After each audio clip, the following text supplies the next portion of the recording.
Hey friends, happy Wednesday. Thanks for joining us for this 13 Plus FastCast. I'm Anna Orsini. And I'm Carson Courier. We hope you're having a great Wednesday so far. Now, before we get to Allie Potter, we're going to keep you updated with some top stories that we're tracking for you. One of those stories is that right now, Pima County deputies are investigating another inmate death that happened late Sunday night at the Pima County Jail. It happened during a safety check. They noticed that a 40-year-old named Casey Crizen was not moving in his cell. Investigators say that he had several medical conditions. Right now, they don't know if that played a role in his death or not. We are waiting for the results of the autopsy, and the investigation at the jail continues there this morning. In Marana this morning, an investigation into potential break-ins at several mail drop boxes. Now, this is at the post office on Arizona Pavilions. Those mailboxes are taped off right now. The postal inspector says that collection box break-ins are extremely rare. He says in his 20 years as a postal inspector, he's only seen it one other time in another state. If you have any information for investigators, they want to hear from you. You can call 877-876-2455. That information and that number also up on our website. That's KOLD.com. And right now, police need your help finding this car. It's connected to a recent murder. Investigators say it looks like the 2005 white Ford Explorer that you're seeing there on your screen. It has a handicap Arizona license plate. The number is LXH72. Police say it belonged to 72-year-old Thomas Perry. Perry was found dead last month near East Cerrito Road and South Sonoita Highway. 19-year-old Anthony Cruz has been arrested for his murder. So if you've seen a car like this or you have any information on that Ford Explorer, you are asked to please call police. Well, a new approach to crime here locally has led to lower numbers when it comes to things like gun violence. Yeah, that's right. Our very own Bud Foster has more on how Place Network investigations go beyond patrolling and how they've made a difference. This is all data driven. We gridded out the city into 500-meter grids and found that these are some of the most violent micro locations in the city. And by targeting those small micro locations where most of the crime happens, the police have cut violence significantly in those areas in the past year and a half. 10% of the people commit nearly 60% of the crime, so micro targeting is a key element. It doesn't just happen at the property, it radiates out from that property. The problems and crime. So when we go in and we seek to mitigate that at the property, there's a beneficial effect surrounding the area as well. Tucson has tried violence reduction efforts in the past with mixed results. But now this new effort is showing promising results because the entire surrounding community is involved. So it's not just a city-driven exercise. This is city staff, it is nonprofits, it is businesses, it is residents. So they're very supportive because they recognize that this is a quality of life issue. Gun violence has become so pervasive it seems like it's everywhere. But it's widely known that certain apartment complexes in Tucson have historically been a haven for crime.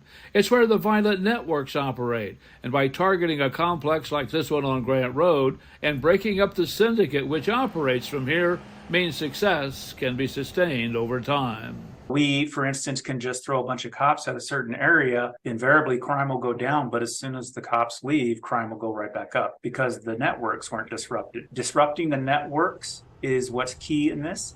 Tucson is not the only city operating a PNI, a Place Network investigation. Philadelphia, Denver, Houston, Las Vegas, and Wichita are too. The success of those cities may pave the way for a reduction in gun violence nationwide and ease the minds of their residents. These are needy locations. They're vulnerable population. They don't have a lot of money. They can't afford to move. We absolutely do not want to evict them, so we have to rehabilitate these areas into active, livable spaces. Okay, friends, now let's go ahead and take a look at something that's maybe not your favorite thing to look at. I was trying to spin it. Yeah, it's a pretty graphic, but if you see these numbers behind us, top 3 hottest August, and I see our year. I see our year right there on that board, Allie. I do. On there. Well, we broke so many records, right? We have. And in fact, we either set or tied 11 of them set back in August. But the good news is, thank God we're not in August anymore. So September, so we close that book. But we do want to talk about it, though, because National Weather Service said, look, you guys need to know. I know a lot of you at home were actually like, oh my goodness, August was so hot, right? I feel like that's what everyone would say in town. And guess what? We definitely were.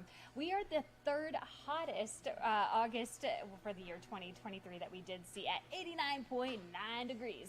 The first one, 92 in first place, set back in 2020. That was a hot year for sure. Take a look at this. That means that we have seen 11 days just in August that we either set or tied.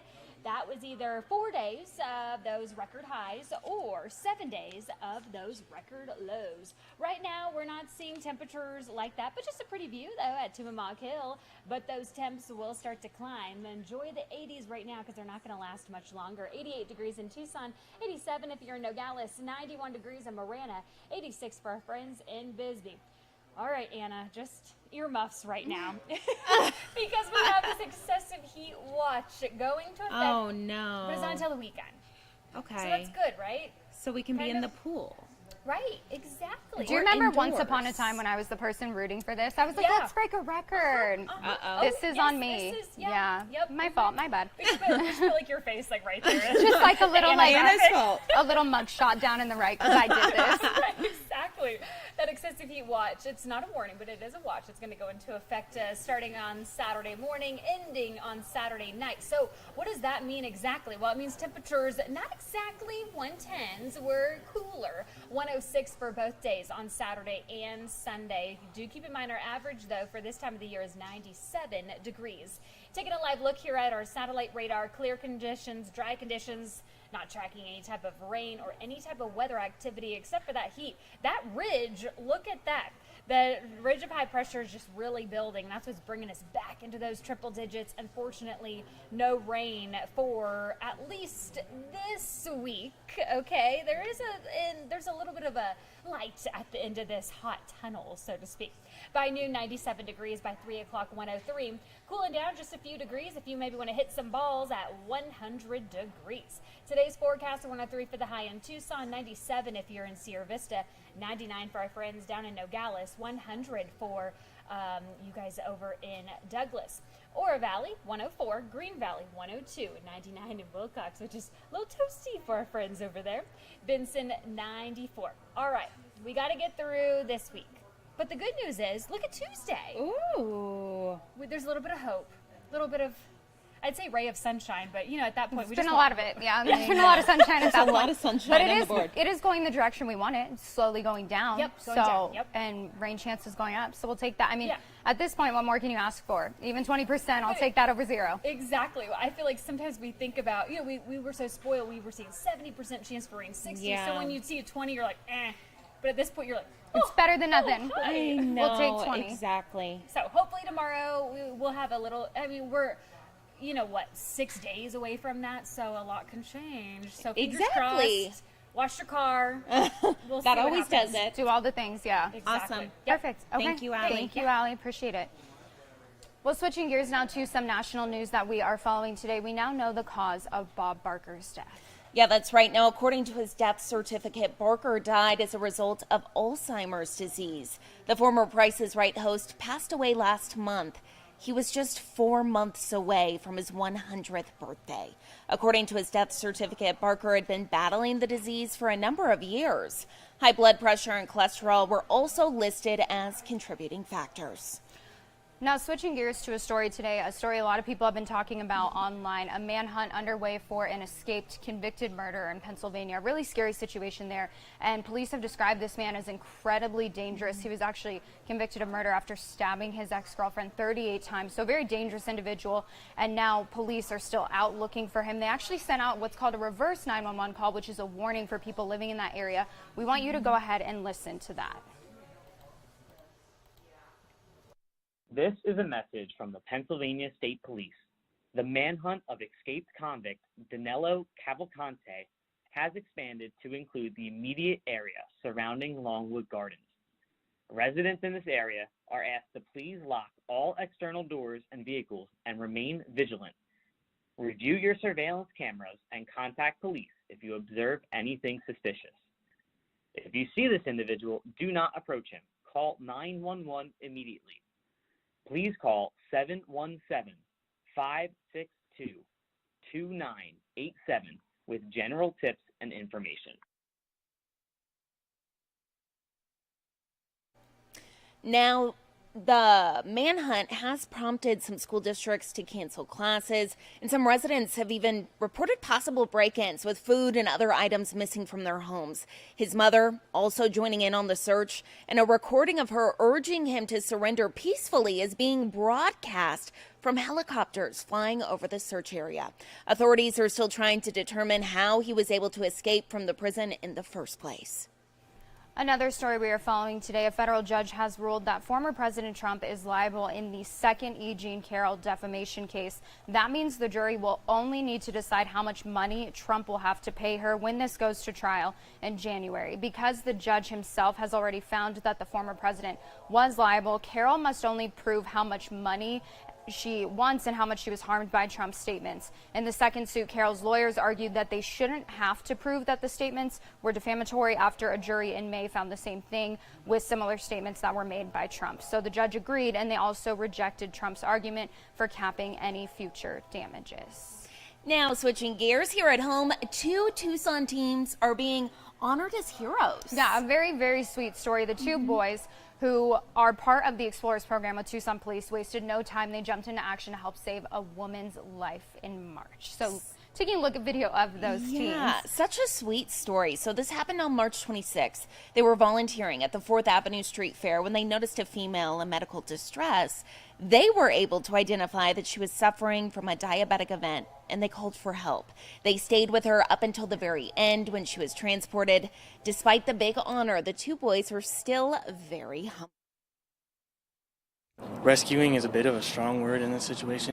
Doing what we know that we need to do as an explorer, we are held up to the same standards as a police officer. The basic models that we have in law enforcement is that the community is the police and the police is the community. This helps bridge that. Now, the two are encouraging other kids that are their age to think about joining the program because they say that it has prepared them for far more than just a life in law enforcement. And obviously they are involved in this Explorers program, but I think it goes beyond that. You just kind of have that natural fight or flight response in both of them, jumping into action, not even hesitating, and being able through their CPR and first aid training to recognize the fact that she was having a diabetic event, because I mean, honestly, I probably wouldn't be able to do that. Yeah, it's super unique, and I know we have such a shortage right now in law enforcement nationwide, so seeing young teenagers being interested in that field of work from a young age, it's so special and definitely shows that it's needed. I mean, they were able to step in during a time of need. I know, I'm like, I want to see y'all pulling me over 10 years from now. Well, taking a live look out at Tucson, not a cloud in sight today. Lots of sunshine, lots of blue sky, but other than that, it looks like a really gorgeous day out there. It really does. And you know why, Anna? Because we cannot feel how hot it is out there. We're inside, exactly, exactly. But again, sunshine on tap really across this entire week. So go outside, enjoy it safely with water, maybe a hat, some cool clothing. Thank you all so much for watching. We'll be back at 2:30 with more news and weather.